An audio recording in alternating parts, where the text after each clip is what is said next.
Here's what I want to do, and this is going to be an interesting segment, and I hope you can spread this around. Folks, we're going to walk through the Atlanta video again. Not the whole thing. We're going to walk through a segment of it. Joe was kind enough to cut it up and put it in slow motion.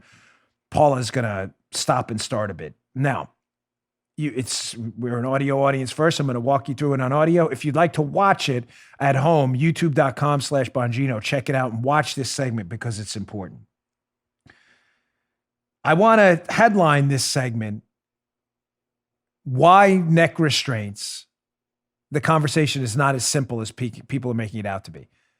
Ladies and gentlemen, the term chokehold, as I've now said for the past 2 weeks, is a rather inflammatory term that describes a number of different neck restraints. Some of them, in fact, are chokes. I don't want to play word games like the left does, and we shouldn't run from that.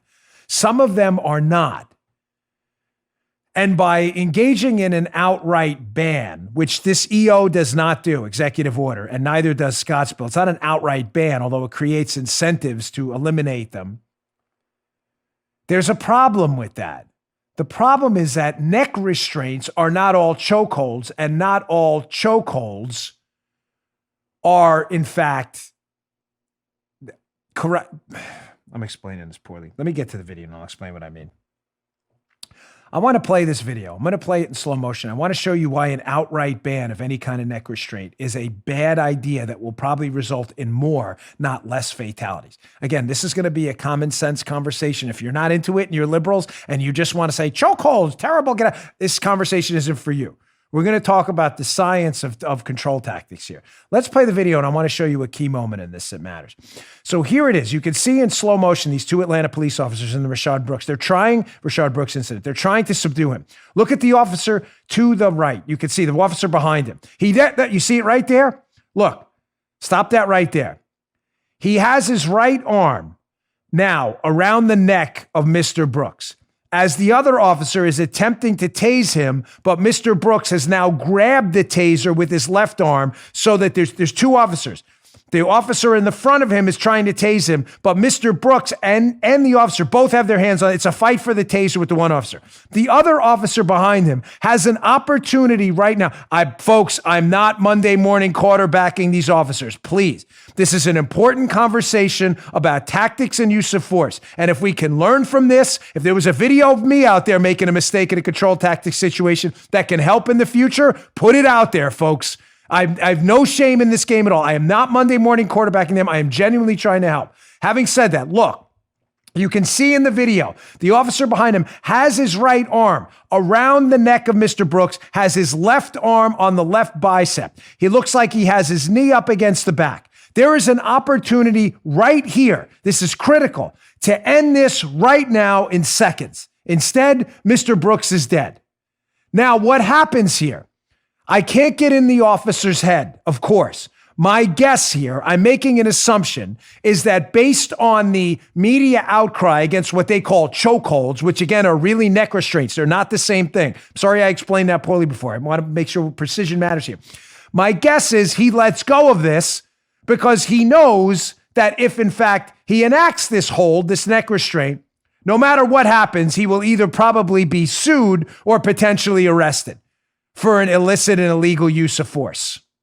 Illegal use of force. He lets go. Folks, this could have ended right here. You see, he's still trying to get this. He's still, he turns around and he could have stopped it right there. He could have stopped it right there. He has an opportunity here as well to stop it right here. Can we go back now and play this from the beginning? This is important. Play through. This is important.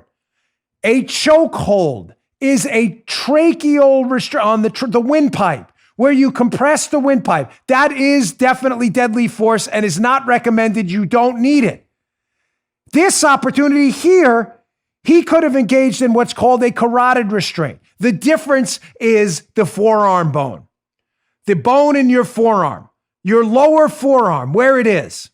If that forearm bone is up against the windpipe and compressing it, that, ladies and gentlemen, can result and likely will result with enough pressure in death. You will either crush the windpipe or stop the airflow from coming in, that subject can't breathe and will die. That is not what a carotid restraint is. A carotid restraint from behind. I wish I had someone here to demo with me. Yeah, Paula's like, I'm not doing that, which I appreciate. If you simply move the forearm, so envision this is the neck, right? That's a tracheal hold right there. The neck, forearm bone up against the windpipe, no oxygen in the lungs, definitely a deadly force scenario. It could be instant if you crush the windpipe. Ladies and gentlemen, with the proper training, and it's not even that long. I'm not talking about years. I'm talking about just a couple days, if not weeks. If you just move the crook of the elbow into where the trachea is, the windpipe is secured. Why? Sorry, I have arthritic shoulders, but if you look up, because there's a crook there. You can't crush the windpipe then. So what happens? That V you have created, here's the windpipe in the crook of your elbow. It's not being compressed. Air is getting in. But the forearm bone and the bicep are now compressing these. The carotid arteries on the side of the neck. That's why it's called the carotid restraint and not the carotid choke. Ladies and gentlemen, what happens with just an inch's move over there? You're not choking the person. Ladies and gentlemen, they typically lose consciousness in seconds. You may say, that sounds horrible. Ladies and gentlemen, it has happened to me, my gosh, 1,000 times. You wake right up. It's not great. It's not comfortable. It's not a joyous occasion. It's not something to test on your friends. By the way, disclosure, I'm not kidding. Please don't. It does take training to learn how to do it.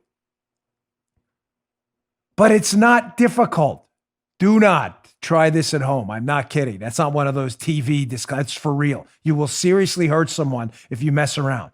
Having said that, where the places I train in, where men and women know how to do this, it is completely and entirely safe.